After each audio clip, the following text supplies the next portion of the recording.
Bonsoir à tous et bienvenue à Perspective. Troisième jour de réunion aujourd'hui pour le Conseil Cardinalis et les dernières sessions ont porté notamment sur la réforme de la curie romaine. Il ne s'agit pas simplement de retoucher la constitution apostolique, mais de mettre sur pied une structure absolument nouvelle. C'est ce qu'affirmait aujourd'hui le porte-parole du Saint-Siège. Il faudra donc du temps, dit-il, pour élaborer une nouvelle constitution. Et le texte devrait insister sur le service de la curie envers l'Église. La date pour une nouvelle réunion du Concile des cardinaux n'a pas encore été fixée, mais elle devrait vraisemblablement se tenir début 2014. Mais avant cela, le pape François, comme chaque jour, commençait sa journée par la célébration de la messe dans la chapelle de la maison Sainte-Marthe. Dans son homélie, le Saint-Père déclare que la messe n'est pas un événement social, mais bel et bien la présence de Dieu parmi nous. Puis il est revenu sur le sens de la mémoire, soulignant qu'il ne fallait pas transformer la mémoire du salut en un souvenir. Écoutez le résumé de son homélie.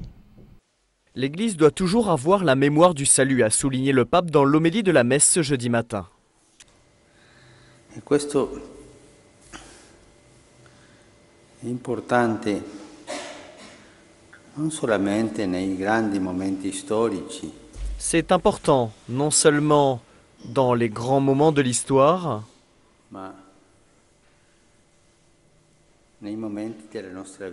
mais aussi dans les moments de notre vie. Tous, nous avons la mémoire du salut, tous.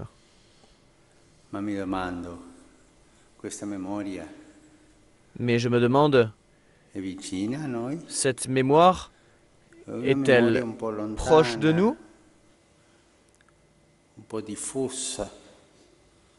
Ou c'est une mémoire un peu lointaine, un peu diffuse, un peu ancienne, un peu de musée. Ça peut remonter loin. Et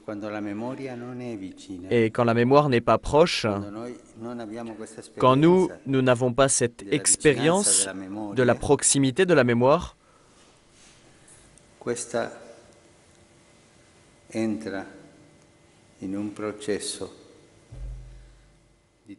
celle-ci entre dans un processus de transformation et la mémoire devient un simple souvenir.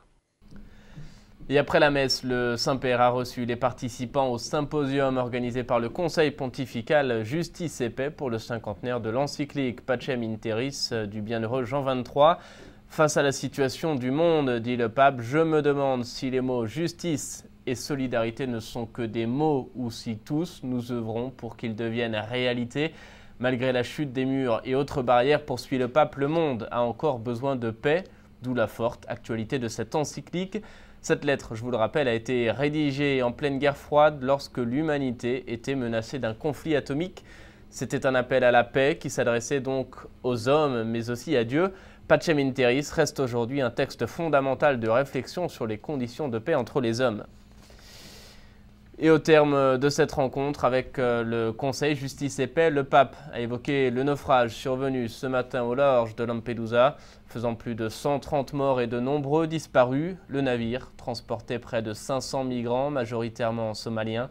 L'Italie décrète un deuil national. Le pape François, de son côté, qualifie ce naufrage de honte. Écoutez son intervention. Quand je parle de paix, quand je parle de la crise économique mondiale inhumaine, qui est un symptôme du manque de respect pour l'homme, je ne peux pas ne pas rappeler avec une grande douleur les nombreuses victimes de l'énième naufrage tragique advenu aujourd'hui au large de Lampedusa.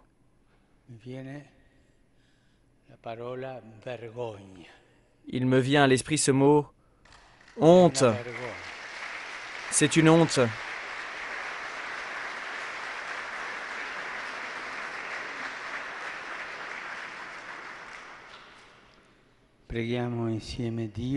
Prions Dieu ensemble pour ceux qui ont perdu la vie. Hommes, femmes, enfants, pour leurs familles et tous les migrants. Unissons nos efforts pour que ne se répètent pas de tragédies similaires. Seule une collaboration décidée impliquant tout le monde peut aider à les éviter. Et avant de nous quitter, sachez que le pape François sera à Assise demain. Vous pourrez évidemment suivre cette messe. Nous la diffuserons sur nos ondes et en français à 16 h. Voilà, c'est la fin de cette émission. Merci de votre fidélité. Je vous souhaite une excellente fin de soirée. À bientôt.